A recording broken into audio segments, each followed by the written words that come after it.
Con la esencia de las tradicionales espichas en las que se abren los toneles y se prueba la primera sidra de la cosecha, la 12ª edición de la primer Sidra del año ha regresado esta mañana a Gijón, convertida en un gran evento en el que la cultura sidrera es la principal protagonista. Como oís, música al país, hay xuegos tradicionales, hay esportes tradicionales, actuaciones, tasties guiaes, durante todo el día hay actividades y eventos, siempre con ese ambiente, ¿no? Con esa idea de los folises tradicionales vencellades a la sidra y a la primavera. Decenas de llagares, prácticamente todos los de Asturias, participan en un evento muy familiar en el que son muchos quienes repiten. Como todos los años, pues la primera sidra hay que venir a probarla. Vinimos creo que casi todas las ediciones. Al principio no había ni niños cuando empezamos a venir y sí, llevamos viniendo unos cuantos años y nos presta muchísimo que lo hayan vuelto a hacer. Exposiciones, música asturiana, baile, deportes tradicionales y talleres completan un programa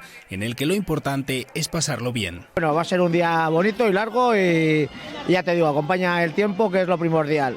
Pero bueno, con muchas ganas. Lo más guapo es que hay sol, aunque hay aire frío, ¿eh?